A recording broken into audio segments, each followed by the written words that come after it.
ഹേ മനുഷ്യ ഇതെന്താണ്? ഇത് പാറയാണ്. ഇല്ല, അതല്ല. നിങ്ങൾ എന്താണ് ഉദ്ദേശിക്കുന്നത്? ഒരു പാറ എന്താണെന്നതിന്റെ അമൂർത്തമായ ആശയത്തെ വിവരിക്കാൻ നമ്മൾ ഉപയോഗിക്കുന്ന ഒരു വാക്കാണ് പാറ. പക്ഷേ അത് യഥാർത്ഥത്തിൽ എന്താണ്? ഗ്രാനൈറ്റ്. പക്ഷേ അത് എന്താണ് നിർമ്മിച്ചിരിക്കുന്നത്?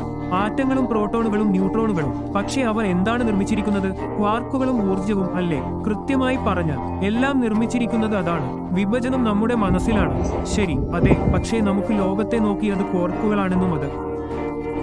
കോർക്കുകളാണെന്നും പറയാൻ കഴിയില്ല. നമുക്ക് കാര്യങ്ങൾക്ക് പേരുകൾ ഉണ്ടായിരിക്കണം. അതെ, പക്ഷേ അവ യഥാർത്ഥത്തിൽ നിലനിൽക്കുന്നില്ല. അവ വെറും വാക്കുകളാണ്. എല്ലാം ഒരേ കാര്യമാണ്. ശരി, ഒന്നുമില്ല എന്നതൊഴിച്ചാൽ എല്ലാം. പക്ഷേ ഒന്നും അസ്തിത്വമില്ലായ്മയെ അർത്ഥമാക്കാൻ നമ്മൾ കണ്ടുപിടിച്ച അമൂർത്ത ആശയം മാത്രമാണ്. അതിനാൽ നിങ്ങൾ പറയുന്നത് ഒന്നും നിലവിലില്ല എന്നാണ്. കൃത്യമായി പറഞ്ഞാൽ ഒന്നും യഥാർത്ഥത്തിൽ നിലനിൽക്കുന്നില്ല എന്നാണ്. പക്ഷേ മുഴുവൻ പ്രപഞ്ചവും, ജീവിച്ചിരിക്കുന്ന എല്ലാവരും, എല്ലാം ഒന്നുതന്നെയാണ്. വാക്കുകൾക്ക് അതെല്ലാം യഥാർത്ഥത്തിൽ എന്താണോ അതിന്റെ ഭംഗി വിവരിക്കാൻ പോലും കഴിയില്ല. ശരി, അതെ. ശരി.